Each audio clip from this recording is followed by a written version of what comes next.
How's it going, everybody? Welcome to Strange Deadfellows. I'm Mike Archer. Once again, with me is Lindsay Rutledge. Hello. Eve Cookus. And how are you guys doing today? Good. Good. We are excited. Well, hell yeah. How you doing? Oh, yeah. Yeah. Pumped up. We are pumped. All right. Well, fucking rage. It's fucking rage. Oh my gosh. all right. Well, today we have a very special guest. Who? Well, most people will know her from Paranormal State, Alien Highway, Portals to Hell, many other projects along the way that we will be discussing and talking about, including an upcoming project with her friend and Paranormal State alum, Katrina Weidman, called Travel the Dead. Ooh. Well, who is it? Well, it is the one, the only Heather Taddy. Oh, there she is. Whoa! You know her. You read this whole time? How was the book? Book's great. I love to read. Just casually reading over here. I'm How's a it fan. going? I just the words. Yeah. We are fantastic. How are you today? I'm great. A little cold. It's pretty cold in Pittsburgh today. I'm doing well. Yes.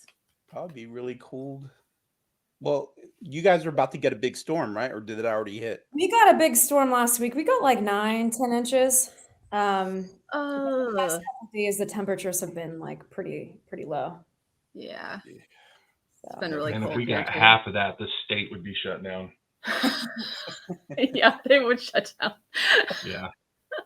Shoot, we get sleet warnings here, and everyone's like, "Hey, don't come to work." I'm like, okay, haven't been coming to work for 2 years, but all right. Yeah. You're like, sleet snow day. Like, Dude, back in we have school. one snow truck in Arkansas, and it's just filled with whatever shit they can find. Like we have beet juice and salt and sawdust. Like, Oh my gosh. So real crazy story. I rarely look at the news, but yesterday I was like, I'm gonna see what's going on in the world. And in Pennsylvania, on the other side of the state, there was a truck that had 100 monkeys in it, and they were taking these monkeys to like a lab, and the truck crashed, and like all the monkeys went missing. They got away. Imagine being on the Oh. highway and just seeing all these little monkeys. But at the same That would time, be it's sad crazy. because they're probably freezing and really scared. Yeah. But they're not being tested on though. yeah, A friend of that's- mine Man. messaged me about it this morning, and they're like, "So did you hear about this?" I'm like, "No," and she was like, "Well, they called in Dustin Hoffman to give him some advice." I'm like, "Oh my God, no!" yeah. So that's what's happening in Pennsylvania. In case you guys wanted to know. Well, you win that one Monkeys. for sure. Yeah. Yep. Definitely. That's the other name. So we're gonna ask, I guess, some obvious questions up front. How did you get involved in the paranormal that led into you going on to Paranormal State?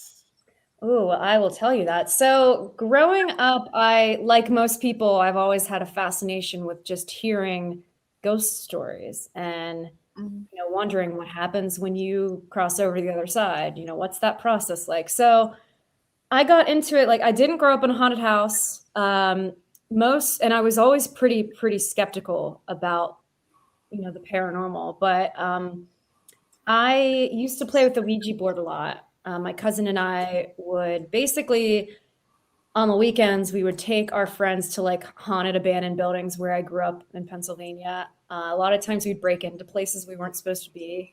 And we would take a Ouija board and a video camera. Now, I grew up with like a video camera basically like glued to my hand. I was always filming ridiculous skits. I was always just documenting life. And my main goal was to gain access to haunted places and catch stuff on camera. That's like my number one thing. So I grew up doing that. I grew up, trying to get EVPs and just like being very adventurous when it comes to all this. But I had a lot of very strange occurrences with Ouija boards, and that kind of led me to reading about spiritualism, reading about Ed and Lorraine Warren. So, and then along too, like all the alien stuff, I got into that probably before I got into the ghosts, because in elementary school, I don't know if you guys remember being like young, and there was like a book club that would come and you could pick out all these books. The book fair. Yes. Yeah. Was that like Scholastic News? That's or where whatever you, it yeah, was? that's where you get your Lamborghini poster and Yeah, your cool yeah, books that no one else. Yeah. Those were the best. So I was the only girl that would ever get the weird alien books, and they had a wide variety of like alien abduction books and things like that. So I would always order them, and then my teacher would be like, "Who ordered the alien abduction book?" And I'd be like, "Me." So I was just like already known as this like really weird out there girl. So my teacher started calling me an alien. So I kind of went with it and created this elaborate story where I was sent down to Earth to study the fashion trends and send reports back to my home planet. Yes. Love it. That's awesome. Yeah. So all in all, I got into it because the Ouija board, reading about it a lot, and just the thrill of it, like never knowing what's going to happen, experiencing things, and just documenting it. The curiosity. Yeah, curiosity for sure. Very cool. So you That's awesome. searched for it. That's the key, because a lot of I'm us, I mean, right you there, either, Yeah. you either hear, I did the same. I mean, I think all three of us were pretty similar when it comes to it, but I know it happened to us before we went to search. So knowing that you went out to search is, plus the book fair story, it paints a picture of the process. Yeah. Yeah, And your teacher just calling you an alien. It's like, oh, that's so great. I was like, okay. You leaned right into that. I've always felt like I was kind of from a different planet in a way. Ever since I was very young, like I never really felt like a normal person. Yeah. So I don't know. It just kind of, the scenario just worked for me. So I went with it. And yeah, I don't know. And then from there, I guess, to leading into the Penn State Paranormal Research Society, when I was in college, I didn't even really want to go to college. I didn't know what to study. I've always been very good at school, very book smart. So I was like, okay, I'll go to college. I've always been into film and television. So I was like, I'll study film and see what happens with it. I studied film and French at Penn State. And I remember this clear as day. I was at a branch campus, and I was studying for a French test. And I went to this study lounge, sat down at a table, and opened up on the table. There was a Halloween edition of the school newspaper, and it was opened up to this spread about UNIVCON. UNIVCON was this huge, like academic, scientific, paranormal conference that was held at Penn State by this group called PRS, the Penn State Paranormal Research Society. The PRS was a student-run paranormal club that was actually backed by the university. It started in 2001. Really? Wow. Yeah. So at that time, there was nothing happening like that. And this conference drew in thousands of people. Like Dave Schrader used to come to our conference. We would have guests like John Keel, Lorraine Warren, George and Kathy Lutz. We would have just like scientists and people that were well known in that field. They would come, and it was very academic. And then we would do like a ghost hunt on campus. So I found this newspaper article, and I was like, wow, this is like really bizarre that there's a paranormal club that I can just join like this. So I kept the article. I still have the newspaper article to this day. And when I transferred up to the main campus at Penn State, I remembered when their meetings were, and I sent an email, and I was like, hey, I'd like to start attending these meetings. I got the information. Then I started going to these meetings. I knew nothing about a TV show. I started training as a field investigator, and the club was like really legit. I was super impressed by it because I could tell it wasn't just a normal club at a college. It was like when you were training to be a field investigator, you had to take extra classes. You had to take like vocab quizzes. You had to write reports. You had to learn about demonology, parapsychology. It was like very intense. And I was like so impressed by it. And I was like, I'm going to stick with it. It could really lead to me actually being able to like fulfill my dream of going to really haunted locations. So I did that. I stuck with it. And then about the 5th meeting in, there was a casting director there from A&E. And I guess years prior, this Emmy award-winning producer was developing a show where they'd follow this club around and help families that lived in haunted houses. Mm-hmm. So I joined, I was training, I filled out this pamphlet to be on this show because they put these flyers all over campus and it was like, gain access to the most haunted locations across the US. And I was just like, yeah, sign me up. Check. So check. Add the cart. 20-page pamphlet, forgot about it. And then like probably a couple weeks to a month later, I got these calls from the producer. And then the next meeting I went to, Ryan pulled me and Katrina up to the front of the room and they're like, hey, you got picked for this show. Producers want you cast on this show. And I was like, cool. So, but the classes in college, I mean, it was like adding another class onto your curriculum on an already busy schedule. But like, I was so passionate about it. I just did it. And I never knew it would lead to being on a television show at all. But what's really interesting about the club is it gained notoriety from, way back in like 2001, there was this famous missing persons case at Penn State. This college student named Cindy Song went missing on Halloween night, and she was dressed as like a Playboy bunny. And I remember being in high school and like hearing about this story because I grew up right near Penn State. So it was like all over the news. They still to this day have never figured out what happened to her, never found her body or anything. But at that time, Jeez. Ryan Buell was starting up PRS and he contacted the police and suggested that they use a psychic, which that became the basis for another show called Psychic Detectives that Ryan wasn't a part of. But so PRS, that's how they got really well known for this producer to discover them and be like, hey, let's make this show. But what's also really interesting is Paranormal State, the original name of it was Paranormal U. And the original concept of the show was to show us more in like the college student life where we're going to parties, they're following my band, playing in bars, and then we're going to help these families. But they wanted us to like fall in love with each other. And thank goodness it didn't happen like that. But a lot of people didn't know that was like the original idea for Paranormal State. But then after we filmed our first episode, it was something that a client said that, you know, kind of talking about how we really helped her and we don't realize how much that we helped her. And then that kind of changed the direction for the show. Yeah. Oh, that's a good thing, man, because that would have been an awful show to watch. Oh, yeah, right? Like, I'm just being honest. That's ugh.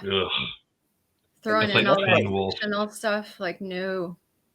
And that's what I loved about the show is that you actually went and helped people. Mm-hmm. Yeah. And that's what like made me tune in every week. And I remember calling up my mom. She's like, hey, did you see that new episode? I'm like, yeah. Yeah, it was really rewarding because, you know, we worked with a lot of terrified families that had been through trauma, you know, dealing with addiction, depression. So it was like really heavy for us to leave on like a Thursday night, you know, tell our teachers like, hey, I'm going to go help this family. They think they have like a demon in their house. So to just like experience that and then go back to your regular life as a college student and wonder in the back of your head, like, is that family okay? Like, are they still scared to sit in the house? It was pretty intense. And it was cool to be a part of. You know, I never thought, like, I'm so glad that I joined PRS because I was going to join the juggling club. I was going to so this is what it was. It was going to be PRS, the juggling club. I was going to twirl baton in the blue band, which would have been a huge commitment, or I was going to join the French club. And I was like, I don't have time to do all of this. So I chose PRS, and I'm really glad that I did because good choice. Yes. What else would I be doing right now? Like, where would have my life juggling with batons? Yeah. I'd be in France juggling. You'd be a mime. Yeah, I'd love to. You'd be a mime. Yeah. She can still do that. You can. I can. Yeah. You can throw it in there. I've always wanted to be a mime. Never limit yourself. That's the key. There's still if you time. want to be a fucking mime in France juggling batons, go for it. Yep. No one's holding you back. That's actually been a secondary dream of mine. So I feel you on that. Yeah, he never shuts up about it. Never. Never. Yeah. Because I actually can't talk because I'm a mime. So now she's caught you on a lie. Crap. Next time, let's all dress up as mimes. Oh my God, yes. We would do that too. Mimes that talk. Mimes that talk. I'd be good at I it. was actually thinking of when I was getting ready, I'm like, it's too bad that like I don't have any old Halloween makeup that's like green face paint. Cause I was like, I remember your post of like you were this green alien with just like body paint all over you. And I was just like, that's so fun. That would take so much paint for me. So much paint.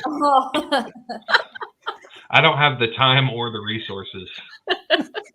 I'd have to get like a green sweatsuit and hope for the best, you know? You need someone to help you with those hard to reach. Exactly. You think it's going to be her?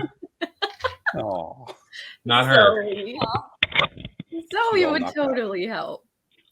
Yeah, but there was a phrase Mike and I were talking about previously that, so going back, you know, Paranormal State was kind of ahead of the surge of this type of show. It was literally at the time, I remember it was you guys and Ghost Hunters. Like that was pretty much it. You know, Psychic Kids and all that started to come after on A&E, but you guys were the two bigs. And I think that's where a lot of people heard this for the first time. Dead time. Now I know we all get the 3 a.m. concept, but calling it that, what kind of brought that up? So that was a term Ryan had coined because dead time was supposed to be when we attempted spirit communication and all the electronics were off, except for what devices we were using. But we would turn our cell phones off. We would try to, turn off air conditioning units, unplug fridges, whatever we could do to have no interference. So that's why it's called dead time. And, a lot of times in the show, you would see dead time, 3 a.m. So it wasn't always done at that specific time. There were moments we did dead time in like the early evening. So it wasn't a 3 a.m. thing. That was more of a production, like. Yeah, I mean, you guys would have dead time just to shut everything off and just be. There were definitely times when dead time would go very late into the night, but it was never like we have to start this at 3 a.m. They usually just picked the time. Yeah, but I'll never forget my first dead time was on an episode. The first episode I filmed with them was called The Dark Man. And I'll never forget, they had a motion detector in the hallway and it went off. And I remember being like, oh, because that was kind of like the first time I ever really experienced, paranormal activity. We couldn't explain it. We tried to debunk it. And I remember being so stoked for like something else to happen. But in the early seasons of Paranormal State, we stayed the night. We would completely immerse ourselves into the home of the client and try to catch, whatever activity we could. And I remember like, a lot of times staying up like all night, which I can't imagine like doing that now because I was in my early 20s then. But like so we would stay up all night. I don't even remember bringing a change of clothes. I don't remember brushing my hair. It was really just like we were doing our thing and not thinking that it would be this like national television show that people were still talking about and watching. It was just like we were so passionate about it. It was very innocent. We just did our thing and like. So funny to watch old episodes and look back and just like make fun of like, why am I wearing that? Or why didn't I brush my hair? Like I'm on TV. So they were so good though. And, for me, I've always wanted to meet Lorraine Warren. Oh. And not only did you meet her and share a car with her and share stories, but she actually was on set with you all and investigated in these areas. How was it working with her? Amazing. Like did you get starstruck? I don't really get starstruck unless it's like I don't know. I don't anymore. I mean, back in the day, if it was like a famous musician, I'd be like, oh, look who's over there. But after a while, it's just kind of like they're just normal people, I don't really think about that anymore. But it was great to work with Lorraine. I mean, before I joined PRS. I saw her lecture for the first time, and it completely blew me away. Just the amount of like evidence that she would show, and to just hear her talking about how her and Ed had dedicated their lives for decades to, help families experiencing this activity. Like they were definitely pioneers in this field, as you guys all know. But it was really cool. My first episode working that we had her on was an episode called Paranormal Intervention. And I'll never forget like working with her, because she was obviously an amazing storyteller. So when you got her to talk, you couldn't get her to quit. And production would come in and these producers would be like, Lorraine, we need you for the next scene. And she would just be sitting there, this sweet woman, like our grandmother, sitting there telling jaw-dropping stories about Amityville and the Enfield poltergeist and all this crazy stuff that you're just like, you're sitting there like, But it was amazing to just travel with her and get to know her and see her do her like walkthroughs. It's just incredible. Moments Just to watch her do her thing. Yeah. It's awesome. So jealous. Yeah, like that's amazing. And when you think of PRS, like the club was definitely like modeled after Ed and Lorraine's investigations. Like we conducted these extensive interviews. And I remember one of the names of our interviews was the Warren Questionnaire. We would do all these series of interviews for a client. But I think Ryan moved the direction of the club. It was very inspired by Ed and Lorraine Warren's work. Oh, nice. Okay, I cool. did not know that. Lorraine she just had all the times I've seen her. There's just a mama bear power. No matter how little or old she'd gotten, there was just always like this, I'm here now, you guys are good. Like everything's okay. No matter how old she got, which is just crazy to me that she still had that type of Presence. as you get older, that can dissipate. But up until the last thing I ever saw her do, she still carried that. Like she was swinging the biggest bat in the room. And That strength. her outfits were so cute, and she always had matching jewelry. She was just wonderful. And She and Ed matched a lot too, didn't they? Sometimes, Didn't she and Ed, I thought they did that like color coordinate match thing when they do stuff. She was adorable though. But I remember, in Connecticut, they used to, I think they still might do the Warrenology events where people kind of join together and do a ghost hunt, and Lorraine would speak. But I remember doing an event to premiere one of our episodes with Lorraine. And I never remember being in the room, like watching it. And then I come on screen and Lorraine comes up behind me and puts her hand on my shoulder. And she's like, "That's you, honey." And I'll just never forget. Like it's insane because, I grew up reading about her cases, and I never, ever in my whole entire life would ever think that I'd get to meet her, or, like work with her. So it was incredible. Unfortunately, I never got to meet Ed because when I joined PRS, I think that was the year he passed away. But it was really sweet to hear Lorraine tell us stories about how she still kept in contact with Ed after he'd crossed over, and all these like really interesting synchronicities and stories. Yeah. Wow. Oh, I love that stuff. Mm-hmm. They never leave us. No. Yeah. And I just see her. I haven't watched an episode probably in a little bit, but I just remember her coming on and saying, "Oh no, honey," just like that grandmotherly type. I don't know. I loved it. And so, yeah.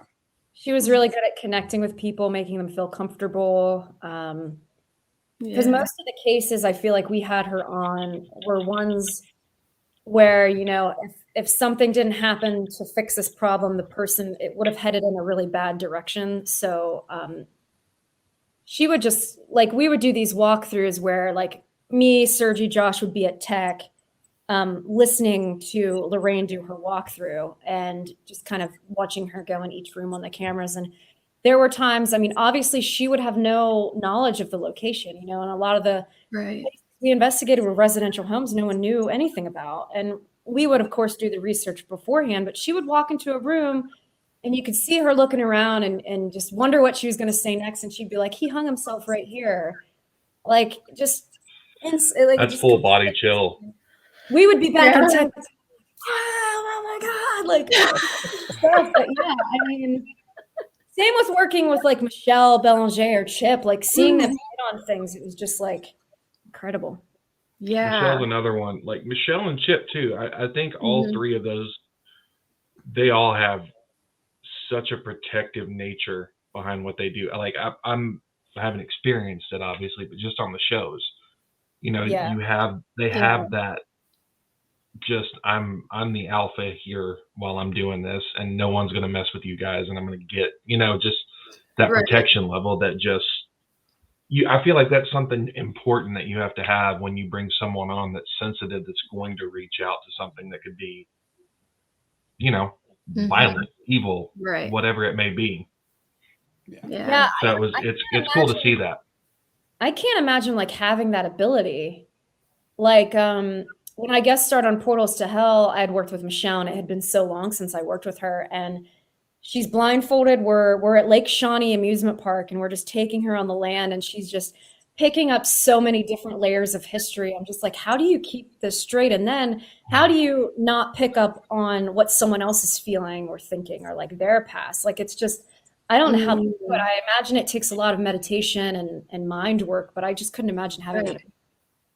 Being able to filter it out. Yeah. I've always wondered that too.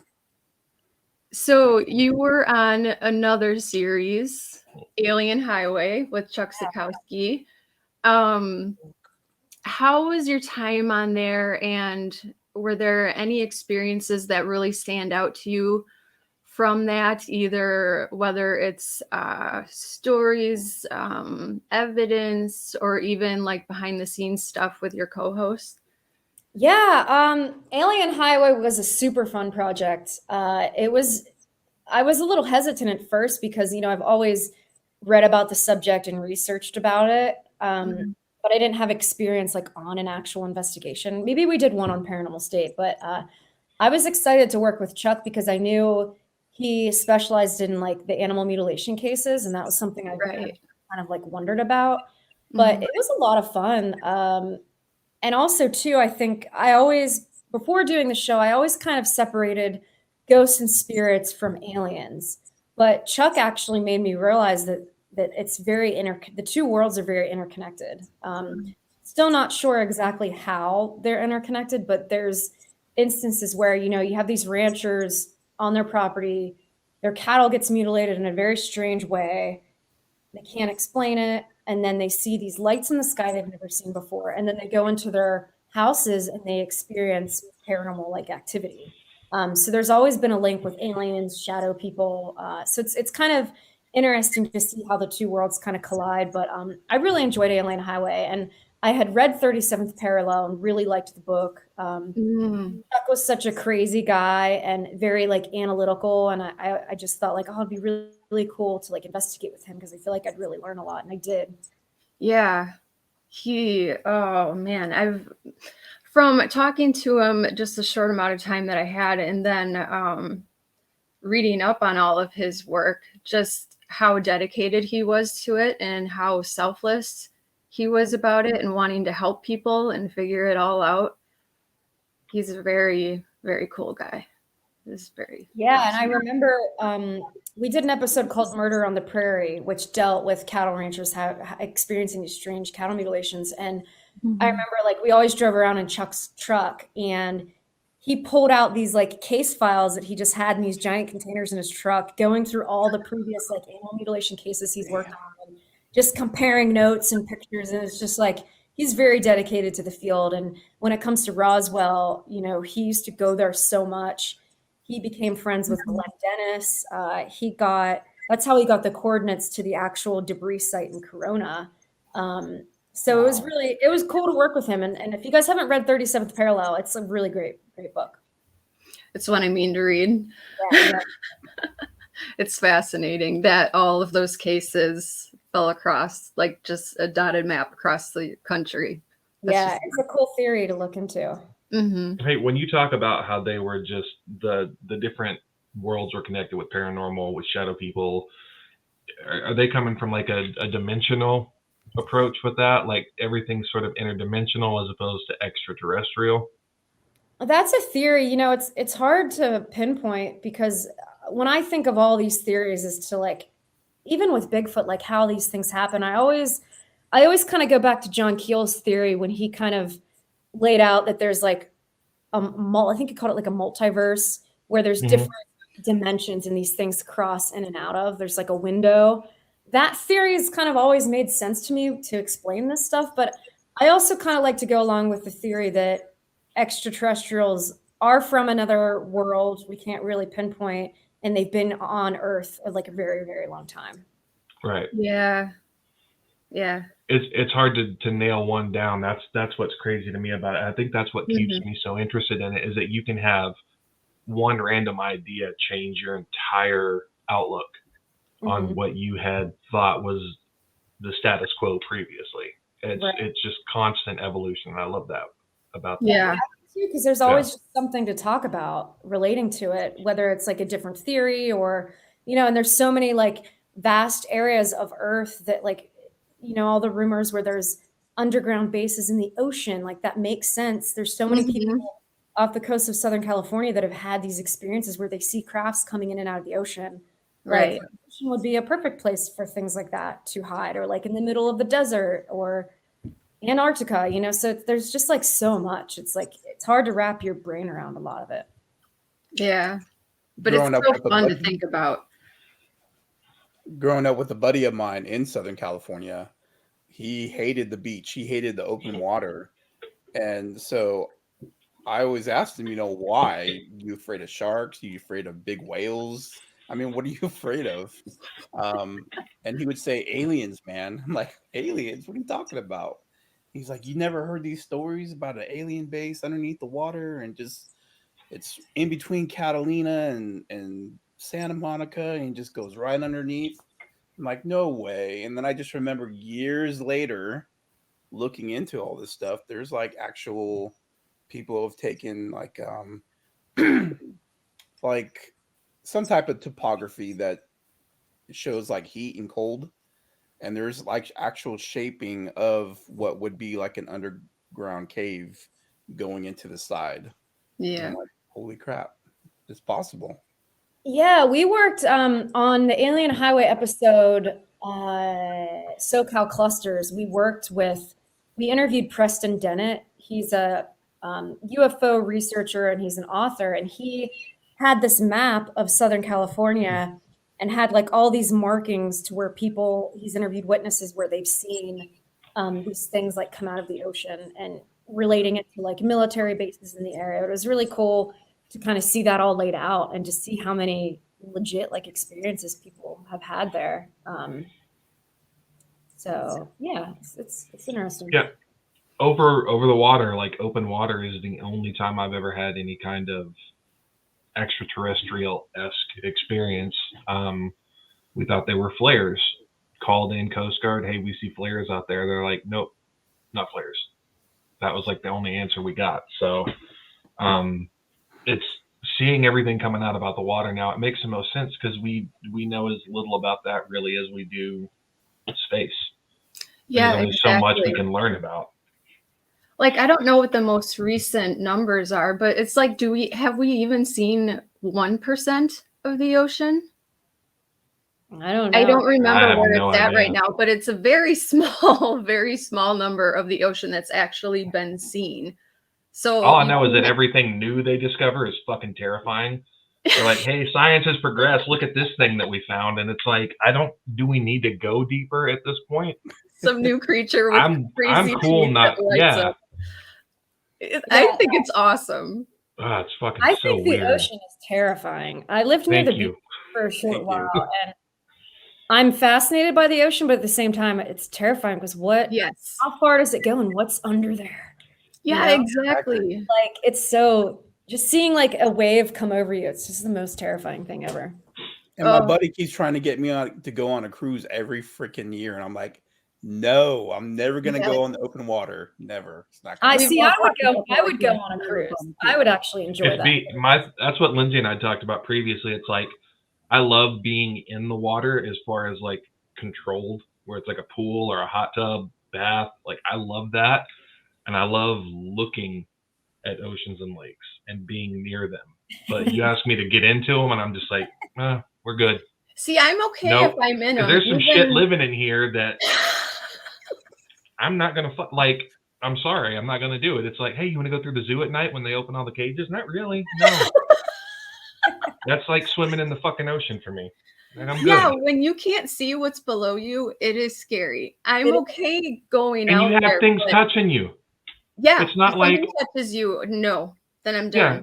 Yeah, if I'm in a pool and something touches me, I know it's someone like messing around with me or swimming past me. If I'm in the ocean, it could be one of those fucking light bulb demon fish, angler fish. Yeah, that's just like, oh, cool, a toe. Like, I'm done. I'm not messing with it. As long as I can see land, I'm okay. But I never want to be just like out in open water where you can't see any land. See, that doesn't bother me. It's being in it. Yeah. It's not Titanic times where you have to like Morse code another ship 5 miles away and hope for the best. You know, that's what freaks me out. If something happens, you're just in the middle of nowhere. That's just it. Like no, like I don't know. I just worst case scenario is where my brain just immediately goes. Doomsday. That's why I don't get in the water. Oh my God. I got friends that have boats and go to the lake to swim all the time, and I'm just like, no, it's dirty water. It's not controlled, so it's dirty. You always hear stories about these bacteria like swimming up into places they shouldn't be swimming up into your body. That's true. Or crazy new algae. Like your bathing suit areas. 2 years ago, there was one that was just killing animals that went swimming. Like, no.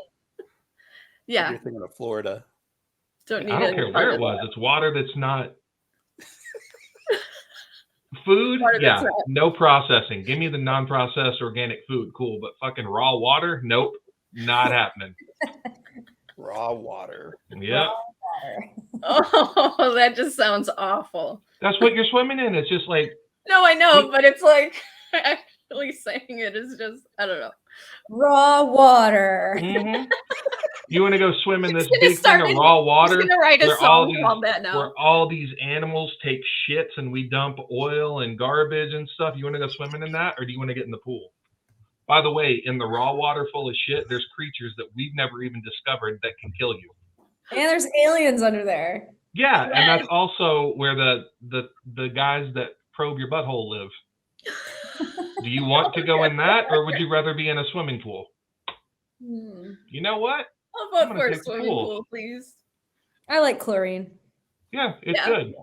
Yeah, chlorine's good because it kills all the evil. It's like mountains. I hate heights, but I'll look at a fucking mountain all day. I'm just not going to the top of it. Same concept. Yeah, true. Oh my God. Oh Lord. As we're breaking up things a little bit, I want to ask you two things just to get your on-filter reaction. Okay. Just 2 words. Well, it's not actually 2 words, but 2 things. Okay. So he's like, technically it is 4. So here they are. Gwen Stefani, roller skates.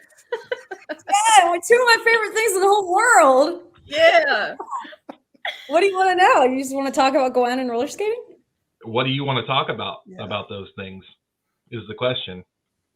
Well, and your face lit up, by the way. He was like, yeah, exactly. Like instant getting it. Like,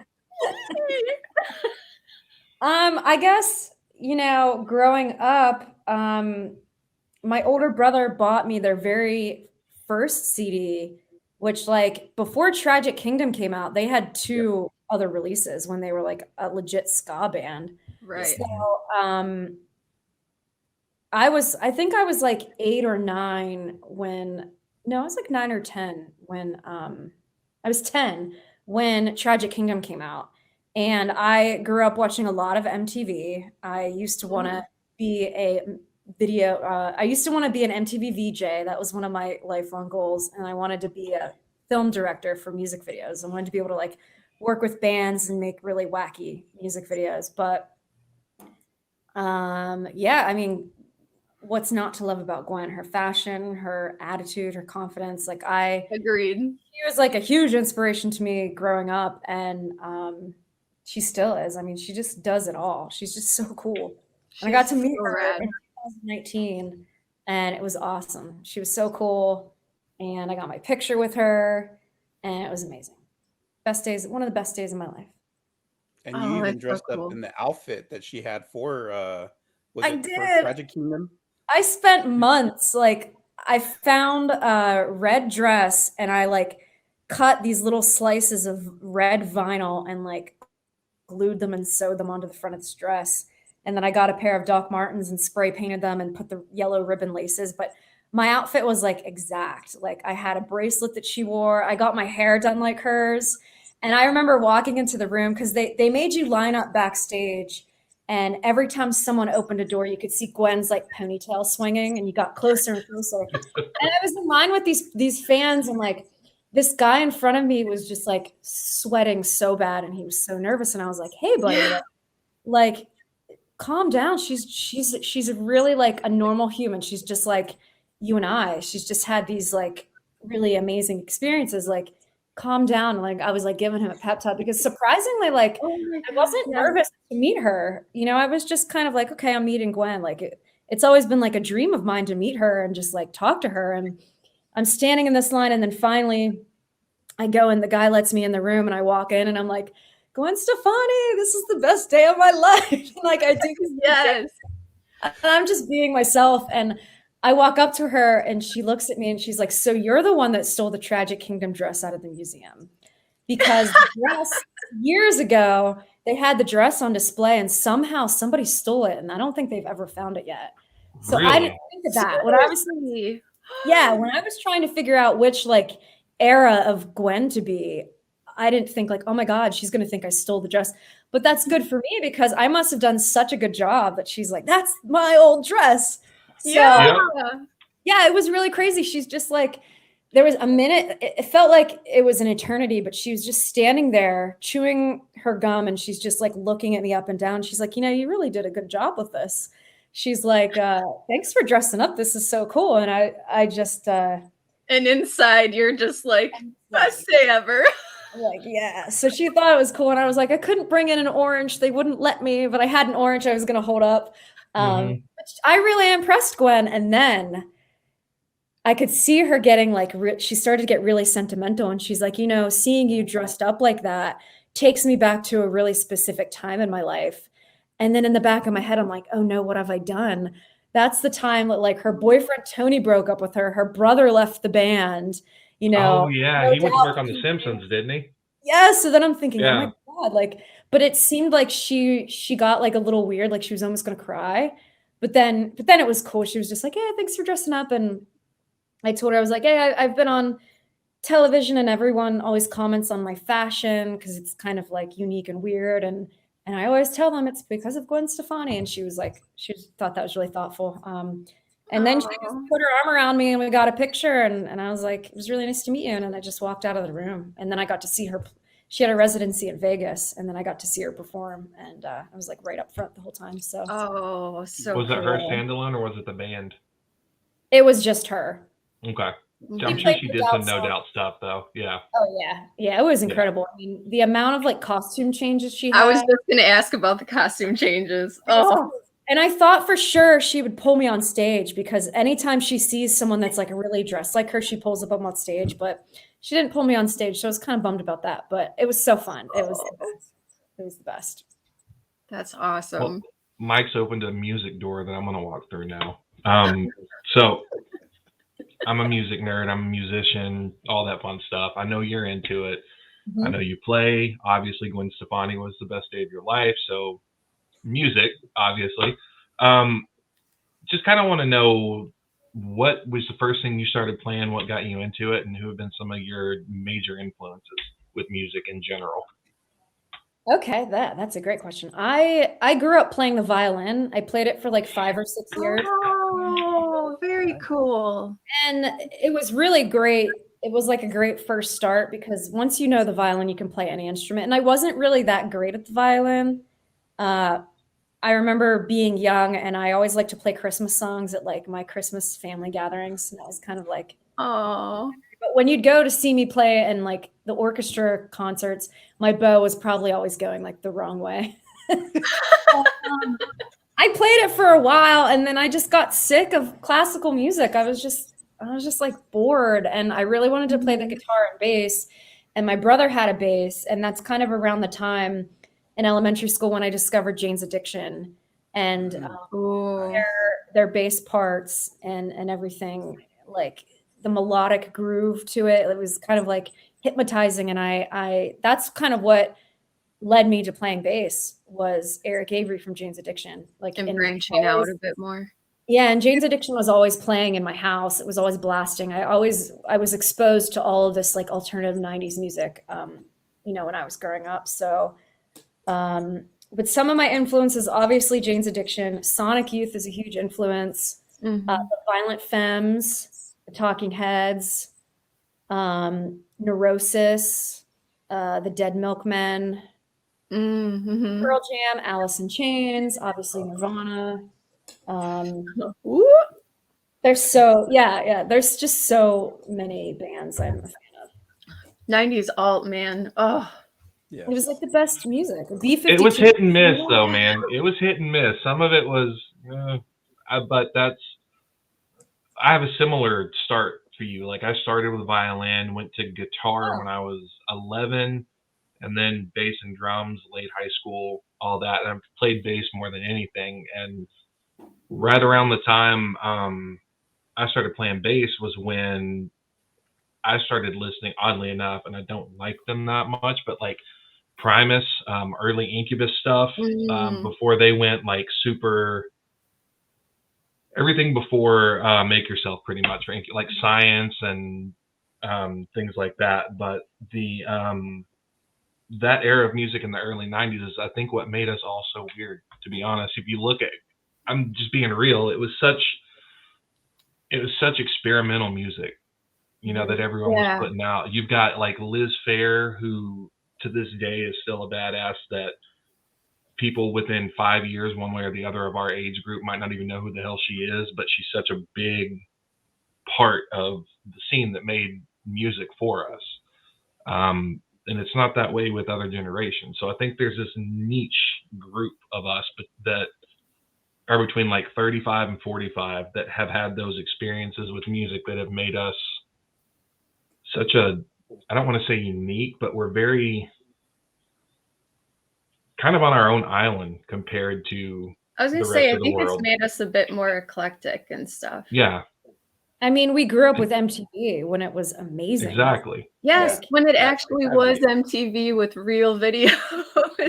I would go to sleep to Kennedy watching some of the weirdest shit I've ever seen late at night on Alternative Nation, you know? And that I myself was a big fan of Kurt Loder. Oh, you know how old he is now? You want to have your mind blown? I saw that the other day and I was like, what the hell? I know. It was so weird.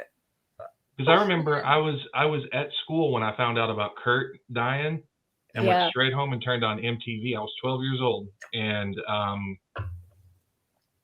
that, I don't think people understand how big of an impact that moment was.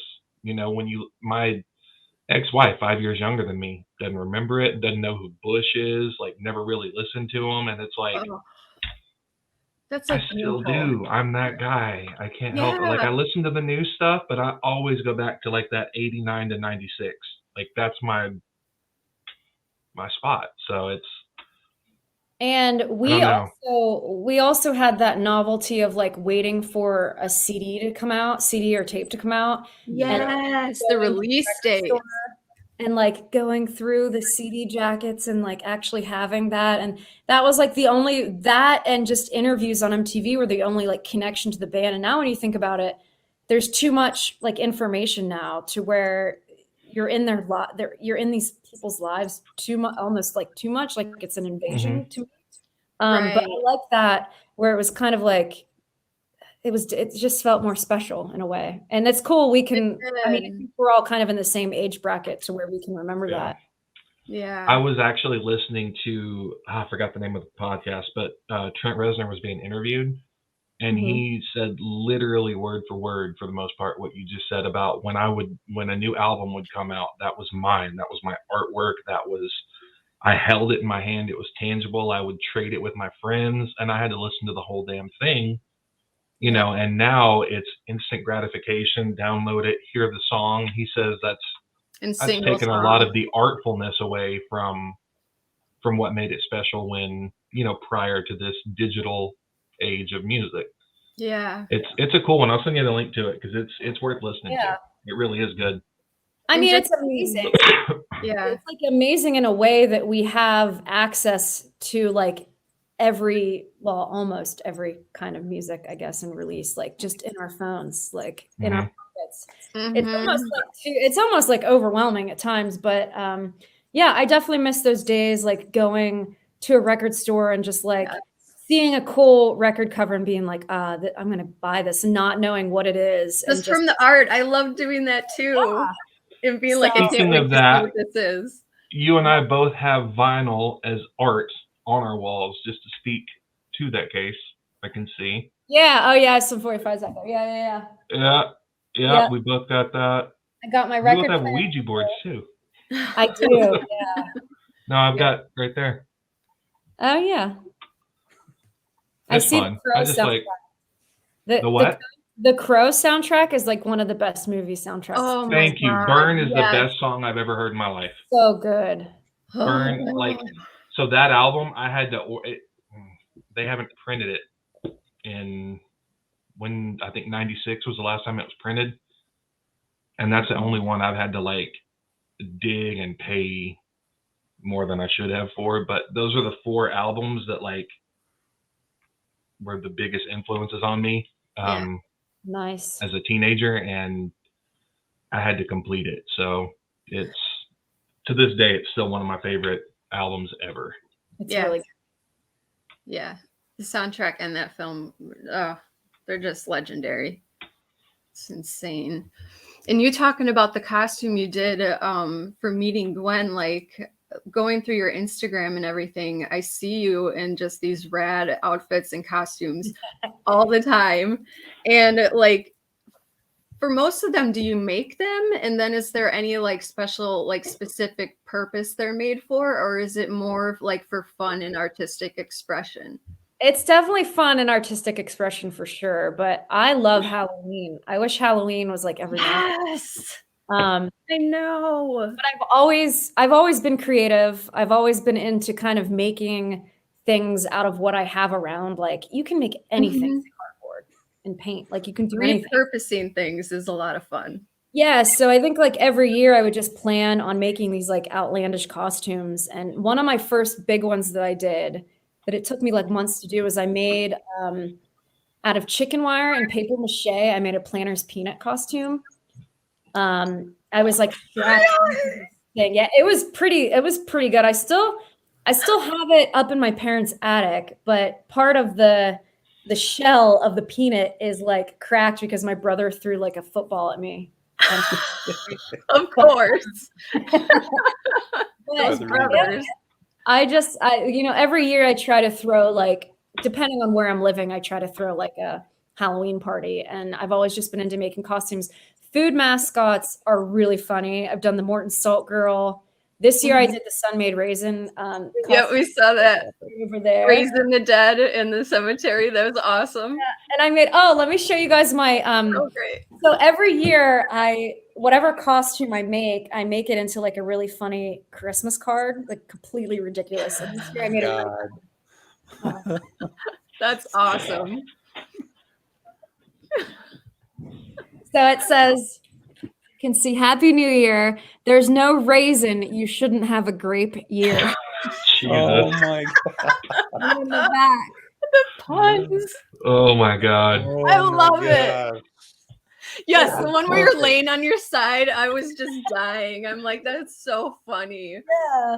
So yeah, I just like making things and I like making people laugh. I just like being ridiculous. Yeah. I was literally just talking to a friend last night about how much we missed Halloween and like there should at least be one dress up party a month, at least.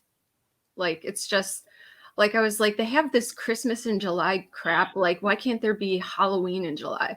Oh my Let's God. be real. Christmas in have July more- is just to make money. Yeah. And I'm That is just like, bullshit. why more Christmas? Let's have more Halloween. Like, You already come fuck on. up my Halloween putting up Christmas shit in the stores all I anyway. Like, know. stop. It's upsetting. I haven't had a kid trick or treat yet, and I'm looking at Christmas trees. It's no. I know. Let's do it. Let's create Halloween in June or July. I was gonna say we could have our own little dress up Halloween episode in July. I would dress Hey, up. that's an idea. I would so I'm be in. down. We could figure I've got something time out. to get the right mask this time. My Halloween was ruined. You know those what I bought or like what I thought I bought and what showed up moments? I had this Oh. plan to scare the shit out of the kids in my neighborhood. I had like this black cloak and I ordered like it's the pig with hair mask, you know? And I was like, Oh. I'm going to sit there with the candy in my hand with the little strobe light going and, you know, they won't know if it's me or, me just putting something out there. And the mask shows just up sit and on it the was, front porch thing. and the Or mask pretend was to be a just, decoration. oh, that mask pissed me off so bad. Oh. I couldn't, it didn't fit my gigantic head for one, but even if it did, like it was so bad. I mean, like Oh, someone that's cut so- eye holes in a rubber curtain bad. Like That's just funny. Oh, Oh, that man. So I sucks didn't have because any you're all trick or excited. treaters this year either, so it worked out. Oh, true. They're like the Yeah. weird guy that never leaves his house. You went, Monster Squad, scary German guy. Like I think I'm becoming him. And it's not okay. One time for Paranormal State, we did these field trips where we traveled around and just had these big events. And one time we did one at the Stanley Hotel around Halloween. So I was like, Katrina, we have to dress up as the Grady twins. Yes. So I searched all these Goodwills, found two kind of identical dresses, and then I sewed and glued all this different lace and ribbons on them to make them look like the original dresses. And Katrina and I stood in the hallway, and there were other people we didn't know staying at the Stanley, and we just stood in the hallway and got people to like film us saying like, "Come and play with us, Daddy." And it was so funny because we really scared the crap out of some of the guests that were staying there. Yeah. Oh, that stuff is the best. It's It just is. the best. It really is. I tried to get my daughters to dress up like that because I had twins, and it got to a point as they started getting older that they didn't want to dress in dresses and they didn't want to dress alike. So we didn't get them. I mean, we have a lot of pictures of them dressed alike, but I wanted so bad just one Halloween dress them up like that, and it didn't happen. So that's my only disappointment with Halloween. There's still time. At They won't do it. Scariest, it was awesome. There were these performers, they were called the Twirling Twins. And they did kind of the Cirque du Soleil kind of thing. And the Saturday night before the costume party, I was helping Amelia Kincaid with some of her stuff, but I ran to the bathroom quick and I was in my costume for the costume party, and I run into all these other people in costumes, and the Twirling Twins, they come out and they're in those costumes like the girls from The Shining. And it was just like, they looked at my outfit and they're like, we love, and I'm like, don't even get started. I'm like, you guys, it was so cool. And then they had them on, they had the creepy music, they were twirling, and it was just, I don't know, kind of geeked out on it. It was very cool. That's neat. If you want, Mike, Yeah. I'll get Austin to come up here next October and we'll dress up like the twins. Go for it. You guys should do You that. work out. That would be You hot. work out. And me. I mean, you already met my daughters. You met my twins in Vegas. Yeah, I did. Rode in Yeah. the car together. Yeah. Jeez, Mike. Gosh. Get your shit together, dude. What are you doing? How about the fact that at that event, the rodeo was in town? I still Oh think my it's gosh. The so- rodeo? Yeah, there were There was a- cowboys. Yeah. everywhere. There was like You know a how- huge rodeo So going it was on. like me being here. So it was like the rodeo was going on, and then I swear like every country singer had a performance that weekend too. And then the hotel lobby had the country music only nonstop. Nonstop. And it's like, it was too much. Look, country music is country music, but we haven't had country music in 25, 30 years. It's just Nashville pop bullshit, bro shit. I'm not a fan of any of it, but I'm just got to be honest with you. Pretty Little Thing with my tailgate cold beer is like literally all the shit you hear now. And I like Chris Stapleton. Like, I like that dude. Yeah. That's what it should still be, but whatever. Sorry. And I just thought it was crazy because the convention I went to right before that, before Vegas, was Scarefest, and that same weekend in the same convention center was Jason Aldean. Oh. So it was like all these people dressed up in like horror things, and then there was cowboys everywhere, and it was the weirdest, funniest thing. And then go to Vegas, and there's cowboys everywhere again. I'm like, are they following me? Like, what is happening? They're Cindy everywhere. wasn't at Scarefest, was she? Who? Cindy. She wasn't at Scarefest, was she? Kaza? Kaza? Yeah. Okay, good. That's a bad combo for her. Aldean, and that's her ex-husband's his drummer. Oh, that's okay. How she and I know. Yeah, no, that's how she and I know each other because. Oh, okay, gotcha. Yeah. Holy crap. So hearing that, I was like, ooh, that'd be a bad weekend for sure. I tried not to. It was funny, the comparison. You definitely knew which people were going where. That wasn't easy. Yeah, people like this, walking around. And then you had the big old cowboy hats, Stetsons, and the belt buckles, and jeans. You're like, okay. Lots of fringe jackets, which I was fringe. Saying that. Yeah. The fringe. I get my boxers with fringe on the bottom. It's the only way to wear them, to be honest. It's fun when the air conditioning kicks on. They give you a little tickle on the leg. It's nice. That's whatever. So hey, whatever. We're about to do some crazy post-production editing and pop a trailer in here. So we're going to pretend that we're actually going to see it with everyone. And here it comes. I want to go to this place to investigate, and I was hoping you'd be interested in going with me. I'm down. Let's do it. Heather and I are best friends. We met doing this stuff in college. So I'm going to take you to a really scary location. Is that it? Nuh-uh, really? Yeah.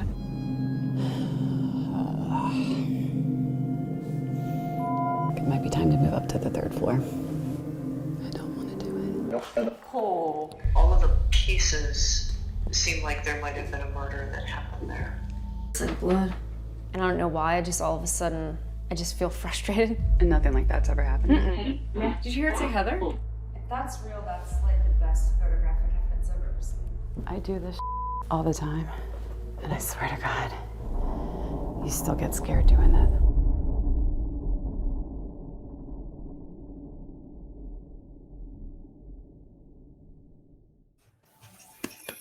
That's so awesome. You secretive motherfucker. Yeah. And the date is obviously wrong. The date's not right. Obviously, it got pushed back a little bit. But what's going on with that show? Do you want to kind of tell us what you guys are going to be doing and any kind of timeline? So we're working on that right now. Last year we filmed 5 episodes. We did it all ourselves, just me, Kat, and then our other friend, Kat. And we filmed it all ourselves. Our friend Kat is editing it. We're going to release it on Katrina's YouTube, and we're going to kind of split them up into little episodes. But we basically just picked some cool locations in Pennsylvania, and each investigation has like a little twist to it. And Katrina and I have been doing this for so long. We've been friends for so long.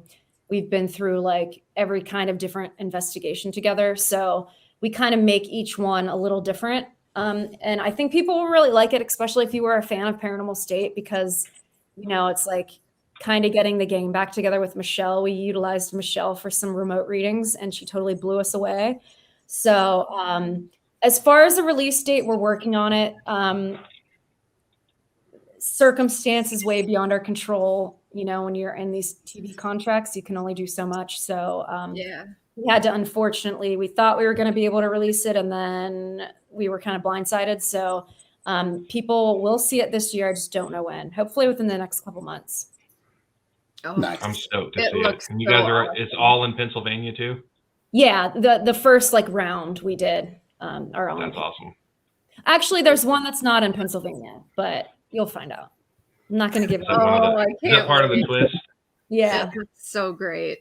Yeah. So I'm really excited because it's been, when we started filming, I was like, wow, Katrina, I haven't investigated with you for like over 8 years. It's been that long. Yeah. Wow. But we did it for so long together in college. It was just kind of like, we just stopped, but it was really cool to like investigate with her again. So I was going to say, does it get any better than that? Like your best friend and you just especially like 3 or 4 of you, not like this huge crew. It's just you guys. Like, that's awesome.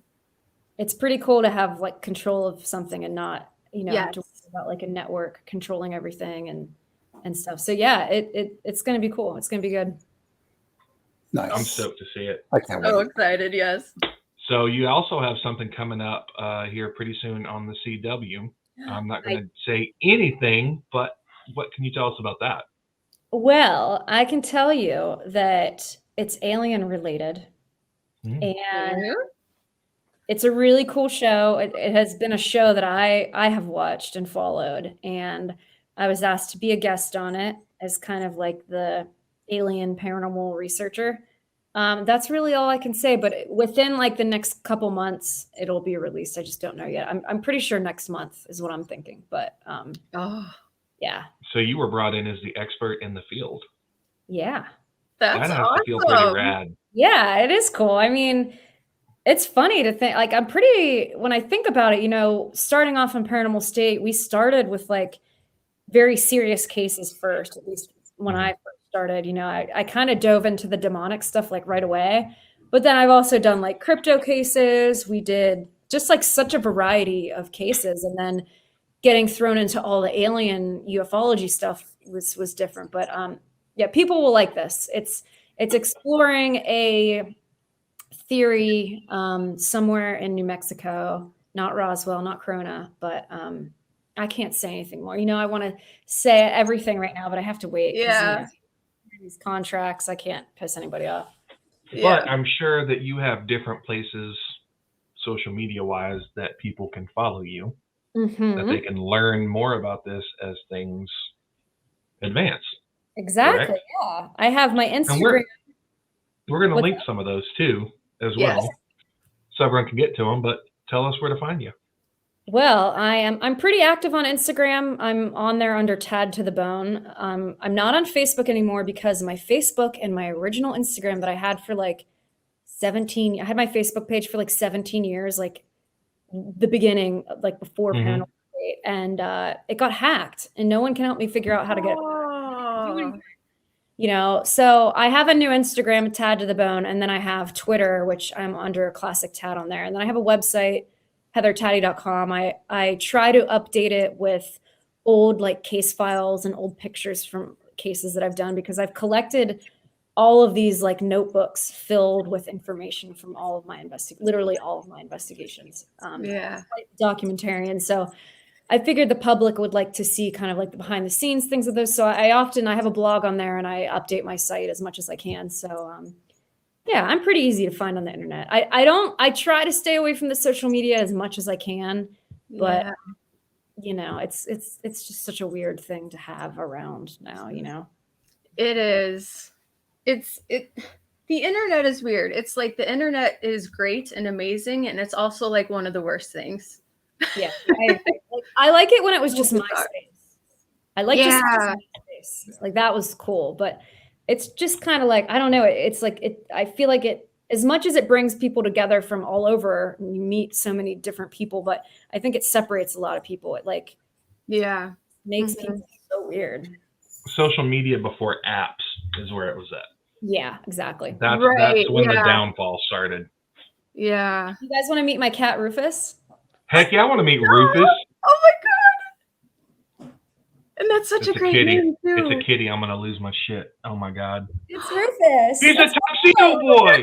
No. Wear a fancy tuxedo and white boots. Hey, Bubby. Oh, he's my boy. He's a big old boy. Yes. I was just showing Keith, my friend Sean has a he's tuxedo awesome. cat. Oh, he's so cute. He Do I grew need to up bring wearing in my little big tank tops. fatty? I used to dress him up all the time. He's like, and I'm just gonna keep my butt here. Look at these wonderful people. I'm gonna go He's get like, the belt. no. Hang on. I'm a cat. He disappeared to find his cat. He has Wow. three. Oh, nice. 3 cats and a pup. Rufus is my boy. Oh yes, our fur babies. I miss having cats sometimes. Do you say he's getting a stalker? That must be Belle. Yep. Yeah. Aww. Oh, Belle. Cute. Oh, baby All Belle. right. So cute. Yep. She's the one that is single white female on me. It's real creepy. She does have this stare and a squint Yeah. that she I does. sent Lindsay a video last night. I was watching TV and I turned and she was just Not blinking. from across the room just staring at me like, ooh. And then at the end, she ended it. It was all not blinking, and at the end, just a little squint. And it was like, she is gonna kill you. And normal Murder George cat. was asleep. Like That she's Katie was doing her own a thing murder too. cat. Oh my god. Okay, so I have a couple more questions, kind of paranormal related. Okay. One thing that I want to ask all the folks that we have on that's about paranormal stuff without really being paranormal, I guess, is because you guys get asked the same questions a lot. Yeah. Like the scariest place you've ever been or your scariest experience and stuff. Is there anything regarding the paranormal that you wish people would ask about that they don't? Yeah, I mean, I really like thinking about like natural occurrences, especially when you're doing like client-based investigations and you're diving into like that person's background and the psychology of everything. Like I like kind of knowing about all of that. And a lot of times people, they don't really ask specific questions relating to like natural things that a person can kind of go through and project the experiences they're having, like project that energy. I guess that's like the parapsychology of it all. I've always been interested in that. Oh, yeah. That ties back to something I was going to ask earlier too. The parapsychology side of it. Does Penn State have like a parapsychology department that kind of helps with funding for the club? So as far as I know, the club doesn't exist at Penn State anymore because we've all graduated. I know Ryan still might do the club in some way, but it doesn't exist at Penn State as far as I know. Maybe someone else started it up, but as far as I know, it doesn't exist anymore. But we worked with psychologists. We had a psychologist and a counselor in some of our episodes. We worked with regarding sleep paralysis, we worked with a professor at Penn State. We worked with someone that specialized in urban legends, like a professor from Penn State. So we've worked with like we definitely utilize the university for professionals in certain areas of the field. That's so cool. Random one off, just had to ask. Yeah, because all of that stuff, the possibilities of what could be causing things is so vast. So to have access to all those specialists in those areas that's like the gold mine. It's right there. And it's like people, I can understand people are so into like the darkness of it all and they're into, all the activity that can occur, but people don't, they kind of don't dive into natural things they kind of lose the humanity bits. Yeah, things in your house, a stressful time in your life, stress can do crazy things to the mind and manifest however it needs to. Yeah. Right. I always like that aspect of it, like tying it into, the client. experiences. Yeah. Oh man. And then the other question I had was, have your beliefs or feelings regarding the paranormal like evolved or changed from the days of Paranormal State to how you look at things today? Definitely. I mean, before Paranormal State growing up, I've always been skeptical because I never really had experiences other than just weird things happening with the Ouija board. I never grew up in a haunted house. You know, before Paranormal State, I never stayed in a haunted house. So I was always very skeptical because it was like, I need to have an experience for me to go more onto the believer side. But I've always had an open mind when it comes to all of this because you really have to when you work in this field. And after some of the first like really intense episodes we did of Paranormal State, it definitely turned me into more of a believer. But I believe it's beneficial to go into a case with an equal balance of skepticism and an equal balance of belief. In PRS, we used to call it the Mulder-Scully effect. I think it's super important because you never know what's going to happen. There's just so many like intertwining things in a lot of cases. So you should have that equal balance. Right. But I've definitely become more of a believer. And then it's also opened me up to knowing more natural things that can happen to explain this activity. Like whether it's like geomagnetic disturbances in the earth or weather can have an effect, things like that. Right. Yeah. That's cool. There's just so much. There is so much. And it's awesome how expansive it is because there's always more to learn. There's always more to theorize. There's always more. Yeah. Like there will never not be more, which is insane but fun. And I like the fact that people expand on that. Like they keep trying to find different theories and explain things rather than just being like having blinders on and saying, "Oh, I know it's this," and then Locked into one theory. Yeah. Well, it kind of lines up oddly enough with, you look at Greek mythology, Greek gods, Roman gods, they had gods who explained the shit that they didn't understand. Right. And we do the same thing with the paranormal too. It's like something that we might believe is paranormal right now doesn't mean that it's supernatural. Just means it's not normal for the scope of what we know and understand. So that's the other side of it a lot of people don't talk about. Yeah. It's like maybe we just don't have the science yet to actually understand it, but we'll get there.